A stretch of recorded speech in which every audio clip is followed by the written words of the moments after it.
السلام عليكم. معاكم قناة أسماء مرسال. لو انت طالب طب أسنان ولسه داخل على مادة الأوبراتيف ومش فاهم دي بتتكلم عن ايه، ركز معايا النهاردة في الفيديو ده. هشرح لك مبادئ الأوبراتيف خطوة بخطوة ببساطة من غير تعقيد. أولا، يعني ايه أوبراتيف؟ الأوبراتيف هو علم علاج الأسنان الترميمي، هو فرع في طب الأسنان بيعلمك ازاي تصلح الأسنان اللي تعرضت لتسوس أو كسر أو حتى فقد جزء منها. يعني هدفه إننا بنرجع وظيفة الأسنان وشكلها الجمالي، وفي نفس الوقت بحافظ على أكبر قدر ممكن من الجزء الطبيعي منها. بعد كده تعالوا نعرف ايه هي اهداف الاوبراتيف.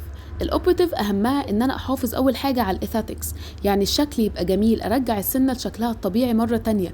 بعد كده الفانكشن، لازم يرجع يمضغ على اسنانه بشكل طبيعي، ما يبقاش فيه الم، ما يبقاش فيه عندي هاي بوينت يعني منطقه عاليه والحاجات ديت. لازم يبقى عندي long standing restoration. يعني ايه؟ يعني restoration تعيش معايا العمر طويل، يعني تعيش مثلا ل5 سنين. الكومبوزيت عادة بيعيش من 4-5 سنين، والأمالجم ممكن يعيش لغاية 10 سنين، فالعمر الافتراضي للأمالجم أعلى.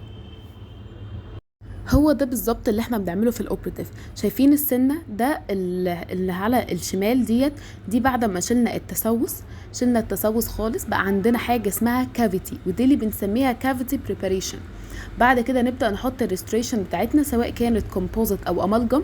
اللي انتوا شايفينها في الصوره دي كومبوزيت، بيبقى نفس لون السنان، وده بيتحط بطريقه معينه هنعرفها بعدين في الفيديوهات الجايه.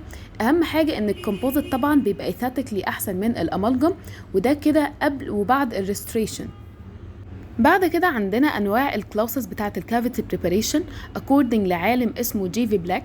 دي كلاسيفيكيشن كده، احنا طبعا لو استفدنا فيها هتاخد وقت كبير جدا، فانا هعملها لكم ان شاء الله الفيديو الجاي. فما تنسوش تشتركوا في القناه وتعجبوا بالقناه عشان انزل لكم وتشوفوا الفيديو الجاي باذن الله. احنا عشان نشخص التسوس بتاعنا بنشخصه من اكس راي. انواع الاكس راي وازاي نترجم اكس راي هعملها لكم في فيديوهات جايه برضو، وما تنسوش تقولوا لي لو انتوا عايزين اي حاجه اعملها لكم فيديوز جايه، قولوا لي في الكومنتس تحت. طيب، في 3 أو 4 مبادئ لازم تكونوا عارفينهم كويس جدا جدا قبل ما تخشوا تشتغلوا اوبراتيف. اول حاجه هي الريتنشن فورم. الريتنشن فورم دي اللي بنعملها في الكافيتي بريباريشن بتاعتنا عشان نثبت الحشوه.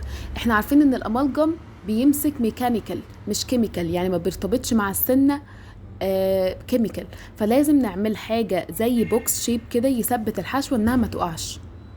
تاني حاجة وهي resistance form. يعني ايه؟ يعني عشان السنة والحشوة يتحملوا الضغوط مع بعض. resistance form ان انا اعمل الكافيتي بريباريشن بتاعتي بحيث انها تستحمل الستريسز والضغط والبريشر لاقصى مدى. بعد كده الكونفينينس فورم، معناها يعني بالبلدي ان انا اعرف اشتغل وانا مرتاحة، يعني ان انا بشيل التسوس، اعمل لي مسافه كافيه ان انا اشوف التسوس، يبقى عندي فيزيبيليتي كويسه واكسسبيليتي كويسه للتسوس، وان انا اعرف اعمل التانيين كويس. الفينشنج والبولشنج للريستوريشن مهمين جدا. شوفوا زي في الصوره بتحول لكم السنه من ايه لايه. طبعا الفينشنج والبولشنج ده مش بنعمله في البري كلينيك خالص، انتوا مطالبين بس ان انتوا تعملوا الريستوريشن. الفينشنج والبولشنج عاده بيتعمل بعد 24 ساعه للامالجم، فاحنا مش مطالبين بيه في البري كلينيك، بس طبعا اكيد هنعمله في الكلينيك. هديك نصايح ذهبيه اعمل بيها عشان يبقى شغلك فن في الاوبراتيف حرفيا. اول حاجه ان احنا كل خطوه لازم نفهمها، مش بنحفظ وبس. وتاني حاجه ان احنا نخلينا دايما واقفين صح، ونتعلم ماسكه الهاند بيس صح، وان احنا نعمل سبورت كويس على السنان، دي مهمه جدا، وايدينا تكون ثابته. وبعد كده لازم اعرف تفاصيل السنه كويس، اخد بالي فين الكونتاكت بوينت بتاعتي، فين المارجنال ريدج، فين الفصه، فين السنترال جروف، عشان ساعات بيتشفت. كل الاناتومي بتاع السنه اللي خدناه في المورفولوجي في سنه اولى لازم يكون مفهوم بالنسبه لنا كويس جدا. لو الفيديو كان مفيد ليك ما تنساش تدوس لايك وتشترك في القناة، ولو حابب شرح اكتر بالتفصيل عن كل كلاسز او الادوات اكتبولي في الكومنتس. ولو عايزين شرح اكس رايز برضو ازاي نعرف نترجم الاكس راي بشكل مبدئي قولولي في الكومنتس، واشوفكم الفيديو الجاي، ومع السلامة.